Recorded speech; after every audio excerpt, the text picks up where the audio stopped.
¿Cómo están? Espero se encuentren muy bien el día de hoy. Bueno, ya me conocen, soy su asesora Adriana Bautista en la Unidad Curricular de Sociología Jurídica, en el segundo y último encuentro por este año de esta materia y del programa de doctorado en Ciencias Jurídicas.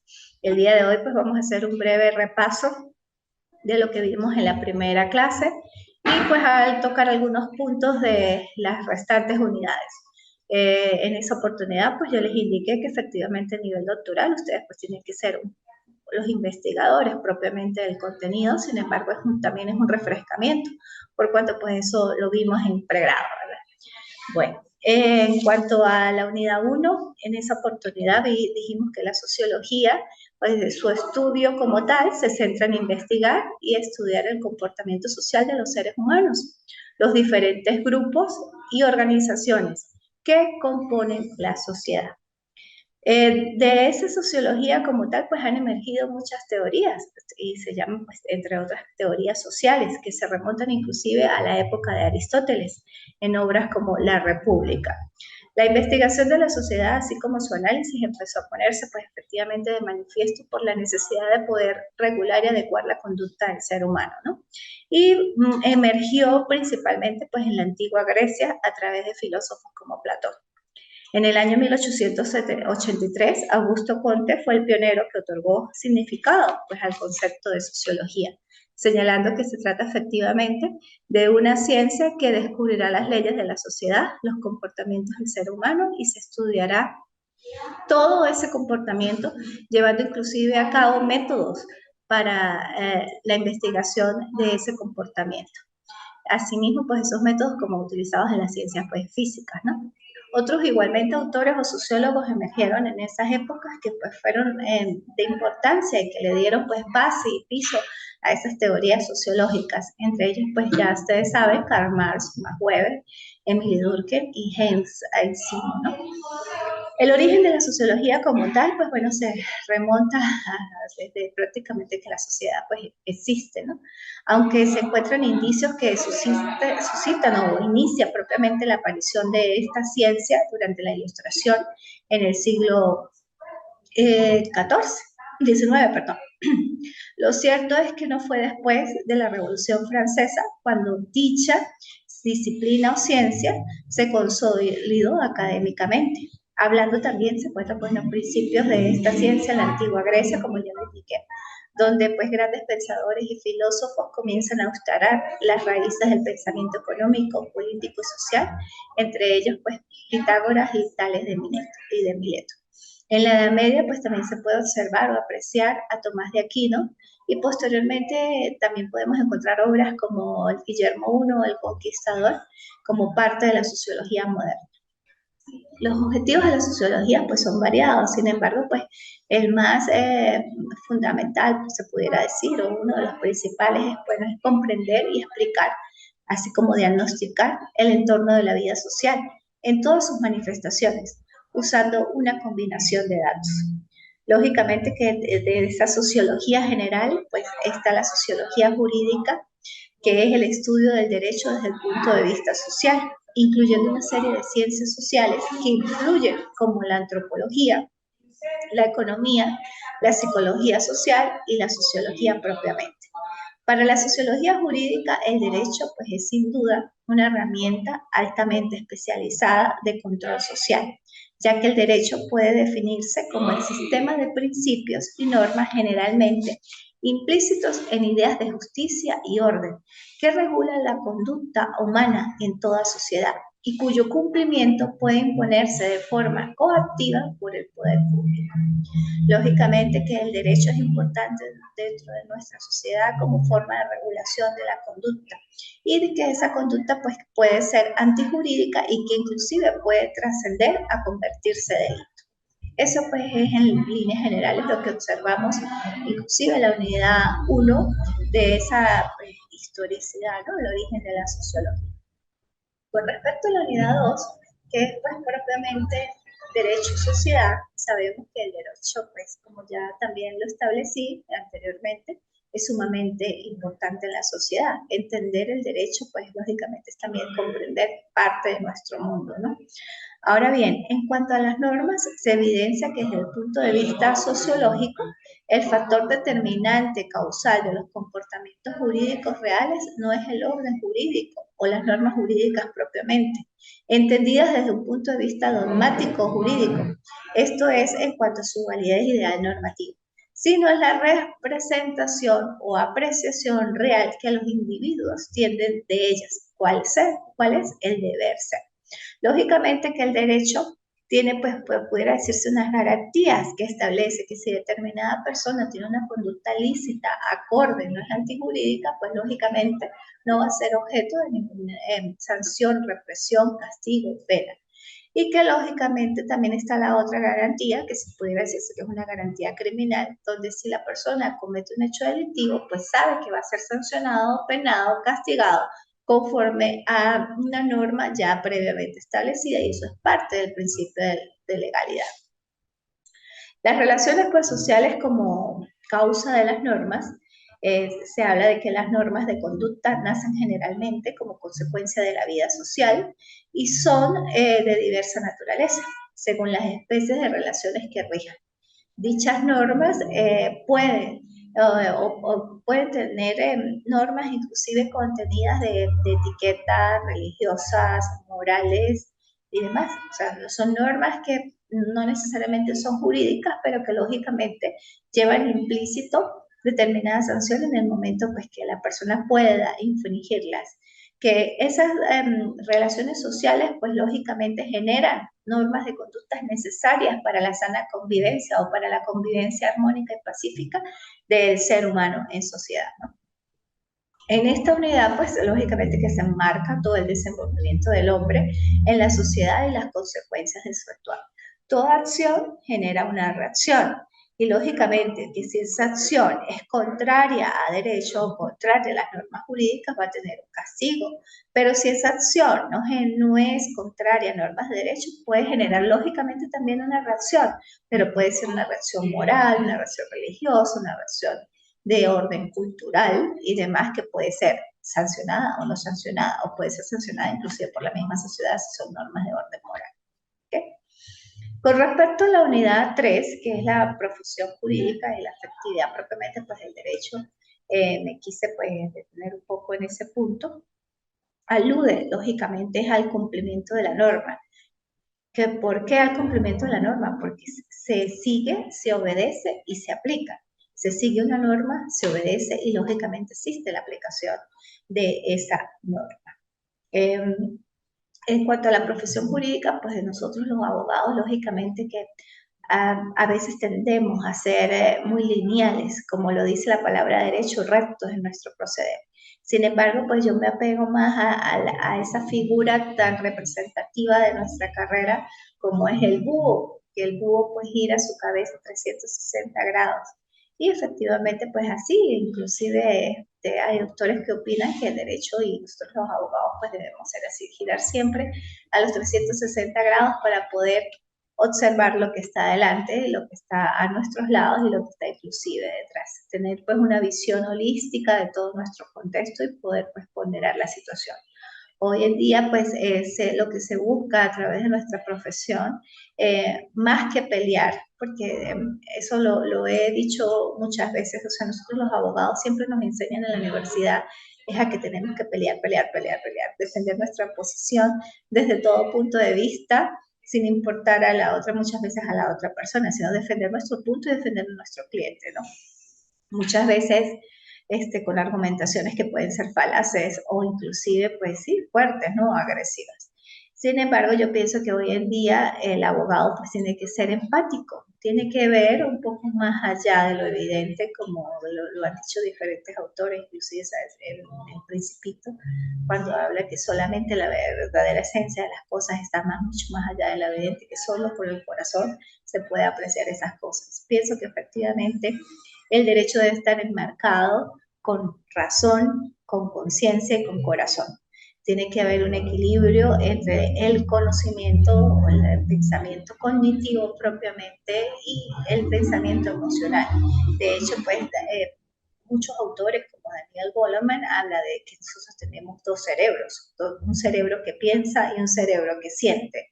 Lógicamente, parto y comparto la opinión de este famoso psicólogo que estableció pues la teoría y habló de la inteligencia emocional como forma de regular las emociones y que son base para cualquier cosa.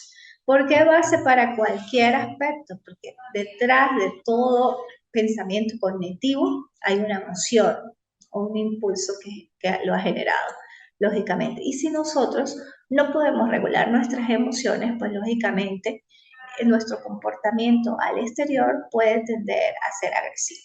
Los abogados tenemos que ser un poco menos peleones, sino más ajustados a derecho, pero a derecho con base a los criterios de justicia, equidad y orden. No podemos desapartar estos valores o estos términos tan importantes que forman parte de los principios generales del derecho y que están enmarcados dentro de lo que debe ser o el bienestar común y el bienestar individual, porque la justicia y la equidad inclusive no pueden desligarse, son términos que inclusive no se pueden divorciar. Para mí están casados y tienen que mantenerse casados por siempre y para siempre. Recuerden la concepción de lo que es justicia según nuestro filósofo Lupiano, dar a cada quien lo suyo, y lo que es equidad, dar a cada quien lo que se merece. Entonces, para mi humilde parecer, la justicia es el establecimiento de la equidad. Yo no puedo emitir decisiones sobre la base solo de justicia, dando a cada quien lo suyo, sin verificar las condiciones propias del ser. ¿Cuáles son esas condiciones propias del ser? Las características, lo que esa persona lo individualiza como ser humano, que es importante. Por eso el abogado desde su profesión y más jurídica, supongamos, si es abogado público o privado, pues debe ir más allá y verificar las condiciones de su contraparte, las cualidades, inclusive sus fortalezas y sus debilidades, para en un momento, pues bueno, sí, actuar conforme a derecho, conforme a justicia, conforme a equidad, sobre la base de un equilibrio entre el bien común y el bien individual, sin mejorar a la otra parte. Si las dos partes entran en un conflicto, ¿verdad? Porque cuando hablamos de conflicto es porque dos o más personas tienen intereses contrapuestos en determinado aspecto o objetivo. Al tener intereses contrapuestos, pues lógicamente se debe buscar la solución para ambas partes, donde de manera amigable puedan sentirse a gusto con la decisión que fue tomada, pero no una decisión basada sobre la base de posiciones exegéticas solo del derecho, sino sobre la base de posiciones inclusive emocionales del ser humano, qué es lo que quiere, qué es lo que pudiera obtener si sale determinada decisión, qué es lo que se espera si se toma una decisión contra su voluntad o con su voluntad. Buscar ese equilibrio para que efectivamente existan soluciones más amigables que soluciones contenciosas. Pero ¿cómo se logra eso? Sobre la base de la regulación de las emociones con base al derecho. El derecho es sumamente fundamental en nuestra vida porque forma parte de esas normas de proceder, de regulación de comportamiento, lógicamente, pero ese derecho tiene que trascender al plano emocional como normativa, inclusive para nuestros futuros abogados y generación de relevo, donde entiendan que deben conocerse primero y posteriormente entender a su cliente o a su contraparte sobre el manejo de las emociones. Todos los aspectos, todas nuestras acciones tienen una base emocional, todo. Inclusive si vamos al plano penal, y lo digo con propiedad, todos los delitos en excepción tienen una base emocional. Y es necesario poder regular esa base emocional sobre aspectos de derecho, lógicamente atendiendo a posturas y teorías ya establecidas. ¿Cuáles? Principalmente pues la de Daniel Goleman, inteligencia emocional, y la educación emocional de Rafael Vizquerra, que efectivamente habla que los niños deben ser educados emocionalmente desde sus escuelitas, desde su preescolar, desde inclusive de lo más básico de su estudio, para que puedan entenderse y comprender a la otra persona. Y cuando yo hablo de comprender a la otra persona es la empatía, No, que empatía no significa es que yo debo estar de acuerdo con todo lo que dice la otra persona, no. Empatía es ponerme en el lugar de la otra persona y tratar de entender qué es lo que quiere, qué es lo que desea. Y lógicamente, pues todo eso se lograría a través de la consolidación de un derecho emocional sobre la base del estudio de la inteligencia emocional, de la educación emocional y lógicamente de la aplicación de la justicia y la equidad como valores fundamentales que van en el establecimiento de ese derecho emocional. En esta profesión jurídica, pues no solamente podemos hablar o sea, de los abogados, sí, efectivamente nosotros para poder ejercer nuestra profesión tenemos que tener un estudio, nuestra carrera, lógicamente que desde luego que nos graduamos como abogados, pues podemos optar por diferentes cargos públicos, entre ellos ser juez, ser defensor público, ser fiscal del Ministerio Público, como los actores principales en un proceso, ¿no? Nosotros, pues en ese ámbito, pues también tenemos que regular las emociones. Que lo digan los jueces que están aquí presentes, si en el momento de tomar una decisión, lógicamente que tenemos que ser objetivos, porque esa es la objetividad y eso sería una decisión justa y equitativa, pero también somos seres humanos llenos de emociones, llenos de debilidades, llenos de fortalezas, de muchas cualidades, y puede ser que alguna de nuestras decisiones eh, afecte de manera indirecta nuestro parecer, que eso no debe ser. Por eso es muy importante que las emociones se controlen. Uno en una sala de audiencia no puede llorar, no puede reírse, tiene que ser totalmente objetivo y parco. Y es necesario. Y es importante que desde los estudios universitarios, y bueno, y más si se aplica la educación emocional de Rafael Vizquerra en todo el universo, en todo el mundo, y posteriormente se empieza a aplicar el derecho emocional como materia en las aulas de nuestros abogados, de nuestros sí, futuros abogados, y que empiecen a entender la regulación emocional desde todos los puntos de vista porque esa regulación emocional abarca parte de la neurociencia. Y cuando yo hablo de la neurociencia, que es la disciplina que estudia el sistema nervioso, lógicamente se han establecido en el ámbito penal estudios para saber el grado, inclusive verificar algún tipo de patología o algún tipo de sí, que no existe, que exista una alteración a nivel psicológico, a nivel psiquiátrico de esa persona que transgredió la norma o cómo fue la afectación de la víctima por el suceso que acaecido. Y eso es parte de estudios más avanzados de la neurociencia, cuando a través de imágenes o de resonancia o tomografía se estudia, se escanea el cerebro para verificar todas esas posibles conductas que efectivamente sucedieron, pero que tienen una base y que esa base es el cerebro a través de una emoción y que esa emoción se exteriorizó siendo antijurídica y posteriormente pues convirtiéndose en delito que forma parte de lo que hoy en día se llama el neuroderecho, como rama a su vez de la neurociencia. Y está el neuroderecho, que es esa rama también de la neurociencia que estudia ya el cerebro, pero desde el ámbito universal. Lógicamente nosotros, los seres humanos, por solo ser humanos y atendiendo al principio de dignidad, somos amparados por los derechos humanos. Tenemos derechos humanos que son universales.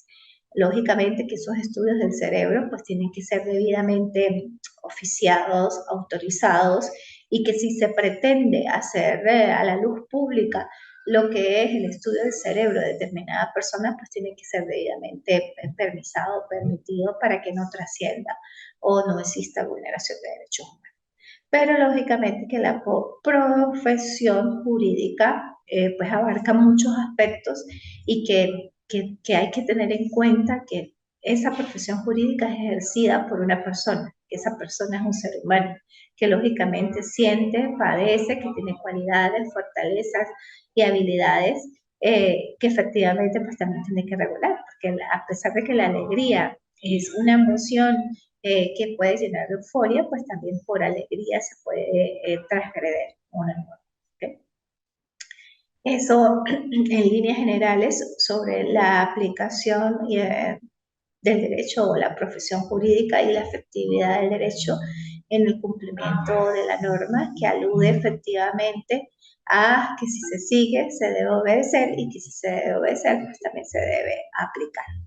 Y la unidad 4 que habla pues del cambio social o el derecho como fenómeno social. Pues lógicamente el derecho nace como producto de la necesidad del ser humano de poder regular esa conducta y tratar de entender y de comprender por qué determinada conducta de ciertas personas que están en su contexto.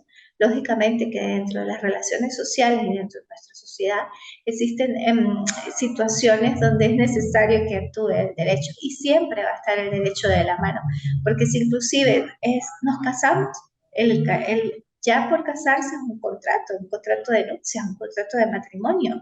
Si se divorcia genera inclusive también relaciones entre las partes que se divorcian y generan actuaciones que tienen que dilucidarse muchas veces ante un tribunal. Lógicamente está presente el derecho, pero ¿cómo está presente? Porque es producto de las relaciones sociales y de la misma sociedad que en su actuar y en su accionar, pues lógicamente genera diferentes aspectos que tienen que ser regulados, ¿no? Y pues también forma parte inclusive de los cambios sociales que a medida que la sociedad evolucione, pues lógicamente tienen que adaptarse al derecho a esos cambios sociales. Cuando hablamos de cambio social, se puede decir que es una alteración apreciable, lógicamente, de las estructuras sociales, las consecuencias y manifestaciones de esas estructuras, ligadas, lógicamente, a las normas. Bueno, en definitiva, pues eso es parte de las unidades que están comprendidas dentro de la unidad curricular de Sociología Jurídica. Como yo también les establecí, les señalé en las clases pasadas, pues allí está el material de apoyo. Sin embargo, también los invito a que sean investigadores y pues bueno, se comprometan de manera autodidacta a revisar estos contenidos y bueno, internalizarlos. Y si los desean compartir conmigo a través del grupo de Foro Chat o a través del aula virtual, gustosamente estoy presta pues también para aprender, porque como les dije, soy un ser humano y no me las sé todas. El día de hoy yo voy a habilitar el aula virtual para que tengan oportunidad hasta el 20 de diciembre de 2022 a las 11 de la noche y que puedan pues concluir todas las actividades. Cuando hablo de todas son solamente 2. Recuerden que es un ensayo y que es una exposición virtual. Las dos actividades pues ya saben que tienen una ponderación del 50% cada una. Hasta el 20 de diciembre, ya pues de ahí en adelante no existe ningún tipo de prórroga porque era más bien hasta el 15. Sin embargo, pues estoy extendiendo una semana más prácticamente pues para puedan cumplir las actividades satisfactoriamente porque pues bueno, yo sé que ustedes están trabajando y que tienen otras labores por hacer. Y sobre la base o de los pilares fundamentales de nuestra universidad, que es la filantropía, la andragogía afectiva y la autopoiesis en la educación, pues esta servidora les extiende el lapso de presentación de actividades hasta el 20 de diciembre. Bueno, fue un placer conocerlos, estoy totalmente a la orden y cualquier inquietud pueden comunicarse conmigo a través de mi abonado telefónico o a través del aula virtual o a través del grupo Foro Chat. Tenemos diferentes vías tecnológicas, gracias a Dios, pues para podernos comunicar. Fue un placer, efectivamente, pues estar con ustedes. Y le doy gracias a Dios y al instituto por permitirme estos espacios para poder socializar con ustedes y bueno, aprender un poco más y ver más allá de lo evidente. Bueno, hasta luego, que estén muy bien, un placer, feliz Navidad y próspero año nuevo. Nos vemos en próxima oportunidad. Chao.